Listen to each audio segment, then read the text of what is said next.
인사드리겠습니다. 신속대응 단장 강덕구입니다. 오늘 함께 하신 박한천 단장님 소개해드리겠습니다. 오늘 기자회견 내용은 두 가지입니다. 첫 번째는 김문수 후보와 정강훈 목사의 특별한 관계 관련된 내용입니다. 두 사람의 관계는 이미 잘 알려졌지만 김문수 후보가 정강훈 목사의 자금 마련에 앞장선 사실은 그동안 알려지지 않았습니다. 신속대응단이 오늘 그 영상과 함께 공개하겠습니다. 그 다음에는 우리 국제법과 한국사 전문가이신 교수님들을 모시고 김문수 후보의 왜곡된 역사인식을 비판하는 내용의 기자회견을 진행하도록 하겠습니다. 먼저 첫 번째 내용과 관련한 영상부터 보시고 그 다음에 준비된 내용을 브리핑하도록 하겠습니다. 그럼 시작하겠습니다. 영상. 예. 정강훈이를 믿으라. 돈 있는 것은 전부 모아가 정강훈 목사 다 드리자. 매달 드리자. 모든 비용을 어디서 내겠냐? 우리가 있는 건 다 그리 다 몰아서 드리자. 결정을 했습니다. 어제 발표를 했습니다. 돈 있는 거는 다 그렇게다가 정강훈 목사님 헌금통에 다 집어넣자. 일단 나는 가만. 그러면 제가 시작하도록 하겠습니다. 대체 김문수 후보와 정강훈 목사의 저질 브로맨스의 끝은 어디입니까? 김 후보가 전 목사의 자금줄을 자처한 사실이 영상으로 확인됐습니다. 2019년 김 후보는 고용주 이인호 전 러시아 대사, 권영애 전 국방부 장관 등 300여 명이 모인 송년회 모임에 다녀와서 이런 구구집회 자금과 관련된 발언을 합니다. 당시 김 후보는 구구집회에 참석해서 만장일치로 우리는 모두 정강훈을 밀 수밖에 없다. 돈 있는 것은 전부 모아서 정강훈 목사 다 드리자. 이렇게 결정했다라고 선동했습니다. 이어서 매주마다 무대 이승만 광장에 설치하고 이 모든 비용을 어디서 댔겠느냐. 우리가 있는 거 다 몰아서 드리자 결정을 했습니다. 라고 구체적 용처까지 덧붙였습니다. 100여 명의 변호사들이 돈 있는 거는 다 긁어다가 정강훈 목사님 헌금통에 다 집어넣자 결의했다고도 밝혔습니다. 김 후보가 전 목사의 구구집회 자금 마련을 위해 물밑에서 노력했음을 자백한 것입니다. 그렇게 모인 자금으로 전 목사는 세상을 어지럽혔습니다. 당장 2022년 코로나19가 창궐하는 상황에서 가행된 광화문 집회는 온 국민의 눈총을 받았습니다. 광화문에서 온 사람들에게 오히려 걸렸던 병도 낫는다고 어처구니 없는 주장도 전파했고 결국 감염병 예방법 위반으로 기소되기도 했습니다. 전 목사는 김 후보의 경기지사 시절 김문수를 대통령으로 만들라는 기도를 받았다며 김 후보를 찾아갔던 인물입니다. 전 목사에 따르면 김 후보는 야인이 된 후에 사랑제일교회를 먼저 찾아가 전 목사를 만났습니다. 결국 김 후보는 정치적으로 쇠락한 시점에서 자신을 대통령 만들겠다는 구구 목사를 찾았고 그의 손에 돈을 쥐어주며 함께 일한 셈입니다. 함께 울기도 하고 그리고 함께 정당도 만들기도 한 참 나쁜 구구 깐부입니다. 끝모를 구구 연대로 인해 국민적 피로감이 너무나도 큽니다. 진짜 대한민국은 세상을 나쁘게 물들이는 구구 연대에 단호히 대처해 나갈 것임을 분명히 말씀드립니다. 네. 그러면 먼저 첫 번째 질문 관련해서 내용 관련해서 질문을 받도록 하겠습니다. 예, 그러면 오늘 두 번째 기자회견을 하는데 먼저 함께 하신 분들을 소개하도록 하겠습니다. 예. 교수님도 오시겠습니다.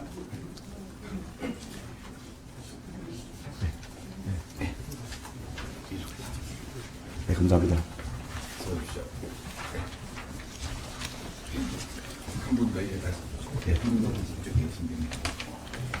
예, 귀중한 발걸음을 해주신 교수님들께 감사의 말씀드립니다. 그러면 이렇게 교수님들을 소개해 드리도록 하겠습니다. 먼저 이장희 한국외국어대학교 명예교수님 참석해 주셨습니다. 정태원 고려대학교 명예교수님 참석해 주셨습니다. 정영훈 한국학중앙연구원 명예교수님 참석해 주셨습니다. 한원구 성공회대학교 석채교수님 참석해 주셨습니다. 이동원 사단법인 아시아 사회과학연구원 수석연구위원님 참석해 주셨습니다. 5분 모두 국제법과 한국사의 깊은 통찰력과 그리고 탁월한 식견을 갖추신 분들입니다. 오늘 김문수 후보의 친일, 망국적 역사인식을 냉철하게 분석해서 귀중한 말씀을 해주실 것입니다. 먼저 저와 박관천 부단장이 기자회견문을 낭독하고 그리고 5분의 말씀을 순서대로 듣도록 하겠습니다. 그러면 박관천 부단장의 기자회견 낭독을 해주십시오. 네, 안녕하십니까. 친일 매국적 역사관을 가진 뉴라이트 김문수 후보는 대한민국 대통령 후보로서 자격조차 의심되기 때문에 즉시 사퇴하여야 합니다. 국민 여러분, 오늘부터 지난 12월 3일 내란을 심판하는 사전투표가 시작되었습니다. 더불어민주당 진짜 대한민국 중앙선대위 신속대응단에서 국제법과 한국 사회에서 오랜 기간 동안 존경을 받아온 교수님들을 모시고 국민 여러분께 간곡히 드릴 말씀이 있어 이 자리를 마련하였습니다. 국민 여러분, 대한민국 국민이면 가져야 할 최소한의 기원이 없는 친일 인사 김문수 후보를 여러분은 어떻게 생각하십니까? 얼마 전 일제시대 때 조선인 국적은 일본인이었다. 일제 식민지가 안 됐으면 오늘날 대한민국이 없었다며 막말로 대한민국의 독립과 민주주의를 목숨 바쳐 지켜온 분들의 가슴에 쇠말뚝을 박은 사람이 있었습니다. 선열의 피로 세워진 대한민국에 아직도 이런 인사가 있습니다. 일본 사람이 일본에서 친일을 말하는 것은 당연하지만 한국 사람이 한국에서 친일을 외치는 것이 국민 여러분은 이해가 되십니까? 정상적인 상식을 가진 사람이라면 절대 할 수 없는 말을 한 사람이 정말 안타깝게도 이번 선거에서 국민들 앞에 감히 선택을 받겠다고 외치고 다니는 국민의힘 김문수 후보입니다. 여러분은 대한민국의 헌법정신을 부정하는 김문수 후보에게 여러분의 소중한 권리를 투표하시겠습니까? 심지어 김문수 후보는 지난 12월 3일 무장한 특공대들이 헬기에서 내려 민여의 전당인 국회에 난입한 내란 사건에 대해서도 당시 대한민국 장관의 한 사람으로서 사과 한마디 안 했고 그 내란의 힘으로 국민의힘 대통령 선거 후보라는 권력까지 손아귀에 움켜쥐었다는 것이 바로 오늘의 현실이라는 것을 우리는 똑똑히 보고 있습니다. 우리 헌법 전문에는 유구한 역사와 전통에 빛나는 우리 대한국민은 3.1 운동으로 건립된 대한민국 임시정부의 법통을 계승한다는 규정이 분명히 명시되어 있습니다. 친일 후보 김문수는 일제의 총칼에 항거한 3.1 운동을 부정하고 대한독립을 위해 목숨을 바친 유관순, 윤봉길, 안중근 등 수많은 애국투사를 부정하고 있습니다. 그것도 부족한지 전 가족이 나라에 목숨을 바치고도 눈을 감지 못한 홍범도 장군을 공산주의자로 매도까지 하고 있습니다. 이러한 김문수 후보에게 여러분의 소중한 권리인 한 표를 행사하시겠습니까? 선열의 피로 세워진 대한민국 국회에서 일제가 36년 동안 우리 선조들을 착취하고 고문한 것마저 합법한 일이었던 것처럼 말하고 조선인의 국적까지 일본이라고 외치는 사람이 대통령 후보를 떠나 정상적인 상식과 판단을 가진 대한민국 국민이라고 과연 말할 수 있겠습니까? 이런 극단적인 친일 인사가 12월 3일 내란행위까지 옹호한다면 제2의 윤석열이 되어 내란 쿠데타를 일으키지 않는다는 것을 믿을 수 있겠습니까? 국민 여러분의 힘으로 막아야 되지 않겠습니까? 국민 여러분, 김문수 후보는 대통령 후보로서 기본적인 자질조차 의심됩니다. 역사는 현실을 이해하고 미래를 대비하기 위해 존재하는 객관적인 사실임에도 왜곡되고 잘못된 역사관을 가진 사람에게 어떻게 올바른 판단을 기대할 수나 있겠습니까?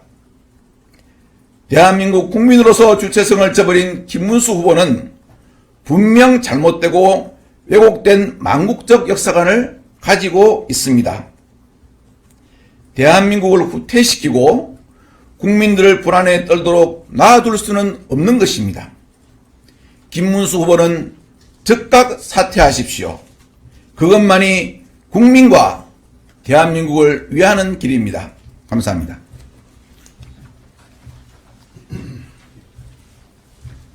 네, 교수님 말씀. 우리 교수님 순서대로 이장희 씨부터. 안녕하십니까. 김문수 후보의 역사관에 대해서 질의한다. 제 말씀 요지는 이렇습니다. 한 나라의 대통령의 가장 큰 임무는 헌법 정신을 수호하고 국가의 정체성을 성대하고 발전시키는 겁니다. 그런데 김 후보의 그동안의 공개 발언과 공직 행태에서 그의 대통령으로서의 기본 조건은 하나인 국가관, 역사관의 투명성에 많은 국민들은 의심을 품고 있습니다. 특히 2025년 광복 80주년 금년에 그는 여러 공적인 자리에서 일제 식민지는 합법이다. 그 기간에 조선인의 국적은 일본인이다. 그리고 광복절이 아니라 건국절을 행사를 해야 된다.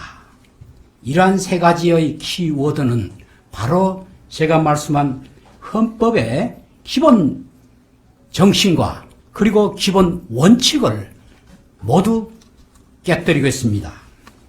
이 역사관과 민족관, 국가관을 계승하고 국가의 정체성을 지켜야 될 이 김 후보가 앞으로 이 나라의 정말 주요한 중책을 책임질 때 우리 국민들은 도저히 신뢰가 가지 않습니다. 이 점에서 국제법 학자의 한 사람으로서 두 가지를 묻겠습니다. 1910년 8월 20일 이전에 맺은 조약과 협정은 이미 무효로 한다는 1965년 한일기본조약 제2조 이미 무효한다는 이 우리 정부의 기본 입장은 무효 시점이 1948년 8월 15일 이후에 일본은 무효하지만 우리는 원천 무효라는 것이 우리 정부의 기본 입장입니다. 김문수 후보에게 묻겠습니다. 1910년 6월 20일 이전에 맺은 조약과 협정은 이미 무효로 한다는 우리 정부의 입장, 원천 불법 무효라는 이 점에 대해서 소신 있는 답변을 요구합니다. 두 번째는 일제시대의 조선인의 국적이 아직도 일본인인지 이 두 가지에 대해서 명백한 공개 질의를 하고 싶습니다. 감사합니다. 예. 혹시 기자분 중에서 이장희 교수님 말씀하시는 부분에 대해서 질문 있으신 분들 있으십니까? 이건 5분 맞습니다. 예. 예. 다음 우리 정태현 고려대학교 명예교수님 말씀 듣겠습니다. 그냥 간단하게 좀 한 말씀 올리겠습니다. 원래 역사학자는 이 정치나 권력 뭐 이런 부분하고는 좀 일정한 거리를 두는 게 상식입니다. 근데 이제 도저히 그럴 수 없는 현 상황이 다소 좀 참담합니다. 마치 비유를 한다면 이완용이 환생해가지고 나라를 구하고 자유를 외치고 뭐 그러면서 이제 대통령에 나선 격이기 때문입니다. 현실이. 뭐 대통령이 갖춰야 될 여러 가지 그 기본적인 자세가 여러 가지가 있겠습니다만 가장 중요한 게 아주 상식적인 대한민국 국민들한테 보편적으로 적용이 될 그런 역사인식이라고 생각을 합니다. 근데 이제 김문수 후보는 독립운동을 처벌해야 되고 대한민국이 결국은 태어나서는 안 될 나라다라는 결론이 날 수밖에 없는 그런 반국가적인 식민사관 역사의식에 쩔어 있습니다. 또 그런 분이 이제 대통령이 되시겠다고 나왔습니다. 세계사에 이런 사례는 없습니다. 그러니까 이런 역사인식을 색깔론으로만 이제 덮으려는 김 후보는 특히 언론에서 이제 보수 진보 이런 말이 자꾸 좀 남발이 되는데 이건 결코 보수일 수가 없습니다. 위험한 극단 세력일 뿐입니다. 보수라고 하는 거는 국가와 민족을 전면에 내세우고 자기들이 리더십을 구축하겠다는 게 보수입니다. 식민사관에 절어 있는 사람들이 넘쳐난 것은 지난 윤석열 정부로서 충분합니다. 기본이 없으니까 정책도 부실하고 색깔론만 들먹이고 그러다 이제 나아가서는 내란까지 시도하게 된 겁니다. 이거를 좀 근본이 흔들리게 되면은 역시 그 이하의 것도 이제 흔들린다. 그래서 이거를 좀 반면교사로 삼아야 된다고 생각합니다. 그래서 상식 하나만 그냥 확인하고 넘어가겠습니다. 우리가 자본주의와 민주주의의 이 보통 병행 발전이라고 하는 걸 얘기를 해야 되는데 그 두 가지의 필수적인 전조건이 국가입니다. 과거에 식민지 지배에서 잘 살게 됐다는 사례는 없습니다. 그러니까 오늘의 대한민국도 독립을 하고 나서 이후에 민주화와 경제발전 속에서 읽어낸 겁니다. 이런 상식과 어긋나는 거를 자꾸 보수라고 칭하게 되면은 이거는 언론에게서도 좀 문제라고 생각을 합니다. 이상입니다. 감사합니다. 다음 우리 정영훈 한국학중앙연구원 명예교수님 말씀 있겠습니다.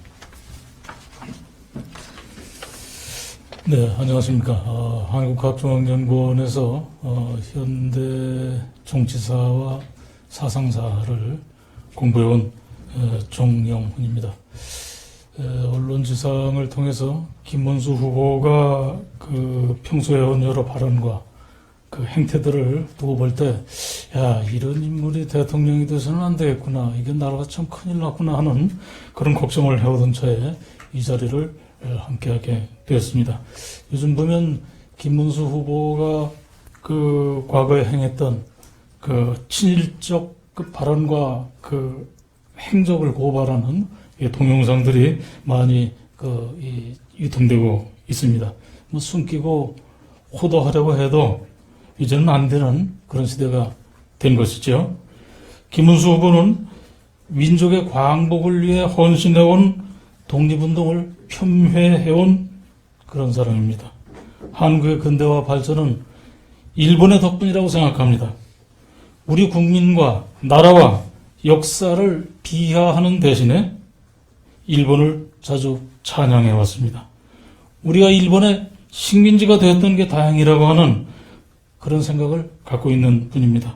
그래서 사적 이익을 위해서 민족을 배반했던 친일파들을 비호해 왔습니다.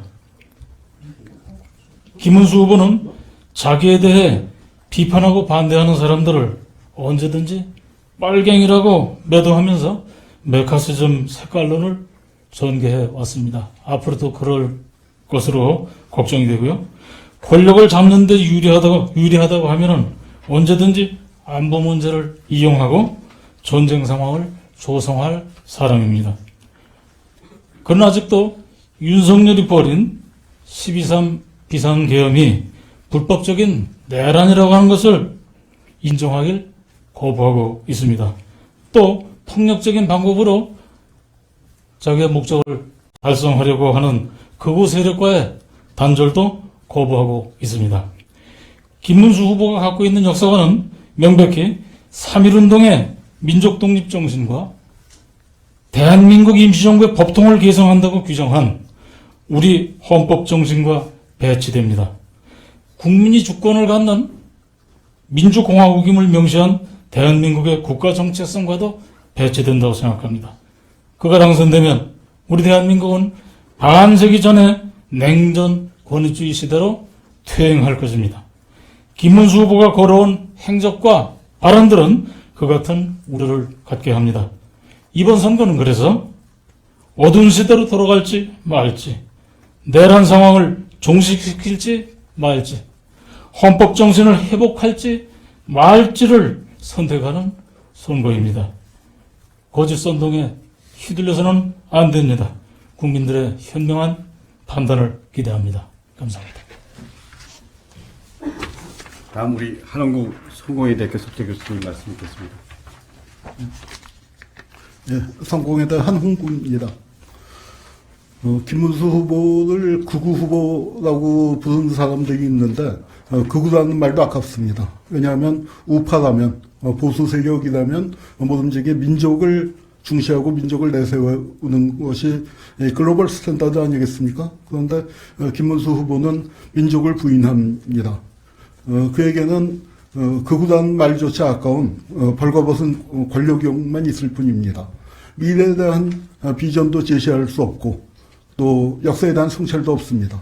역사에 대한 성찰도 자부심도 없는데 어떻게 거기서 미래가 나오겠습니까? 우리 그 독립운동의 역사를 부인하고 민주화운동의 역사를 부인하고 또 자신이 한때 몸담았던 노동운동의 역사를 부인하고 오로지 권력만을 추구하고 이 기득권 세력의 이익을 위해서 정말 질주하고 있을 뿐입니다.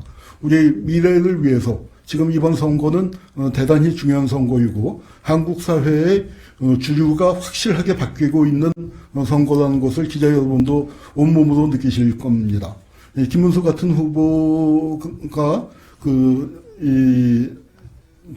국민의힘이라는 대정당의 후보로 나섰다는 것 자체가 한국의 보수가 얼마나 위기에 처해 있고 인물의 공궁에 빠져 있는가를 보여주는 사례라고 생각을 합니다.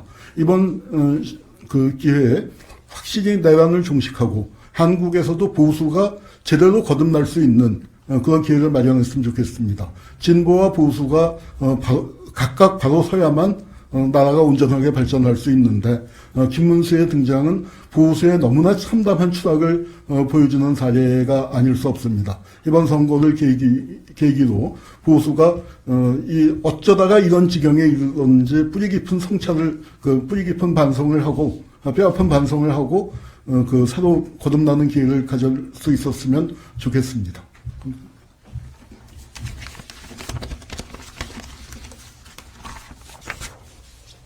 마지막으로 이동원 아시아 사회과학연구원 연구위원님 말씀 있겠습니다.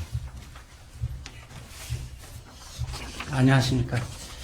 저는 오늘 일제 강점기 한국인의 국적이 일본이라고 얘기하고 또 식민지 근대화론을 얘기하는 뉴라이트 인사 중에 한 분인 김문수 후보를 막기 위해서 비통한 심정으로 이 자리에 섰습니다.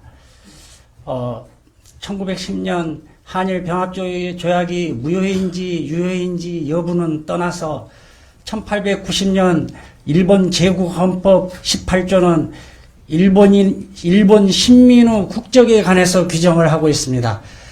그래서 1895년 4월 시모노세키 조약에 의해서 대만을 획득하고 사할린을 획득한 일본은 1898년 호적법을 만들고 1899년 국적법을 만들었는데 대만과 사할린에 대해서는 시행과 적용을 하면서 사할린의 아이누족에 대해서는 적용하지 않았습니다.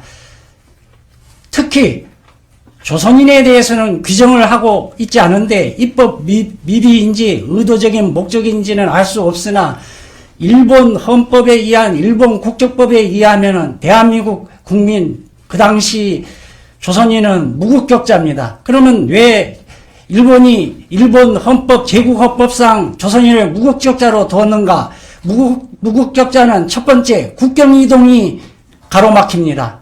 두 번째 독립군을 잡아서 재판권을 행사할 때 국민으로서 권리 행사가 부당하기 때문에 임의적인 처분이 가능합니다. 또 모든 법적 권리를 행사할 수 없기 때문에 일본이 임의적으로 처분할 수 있고 여러 가지 면에서 편리함을 느낄 수 있고 궁극적으로는 목적이 있습니다. 무슨 목적이냐? 한반도에서 자란 한국인이 한국 문화와 전통 속에서 자라났음에도 불구하고 그가 법적으로는 일본인인지 한국인인지를 한국인도 아니고 일본인도 아니기 때문에 자아정체성을 갖게 됩니다. 그는 이중적 자아정체성과 또 민족적 자아정체성, 국가적 자아정체성을 잊어버리게 되고 결국은 가치관 혼란에 빠지게 됩니다. 그래서 그는 내가 누구인가에 대한 질문을 할 수 없고 결국 일본이 목표로 하고 노리는 것은 바로 자아정체성을 부정하고 잊어버리고 그 다음에 민족적 정체성, 국가적 정체성을 잊어버리는 걸 식민지 교육은 원합니다. 바로 그런 식민지 교육의 희생양이 우리가 되고 있는데 오늘도 그렇게 주장하는 분이 있습니다. 저는 이런 분은 반드시 이 국민을 위하는 자리, 국민의 이익과 상치되는 자리에 있어서는 안 된다고 보이고 헌법 정신에 아까도 말씀하셨지만은 헌법 정신에 반하는 분이 공무 담임을 해서는 안 된다고 봅니다. 선출돼서도 안 된다고 봅니다. 감사합니다.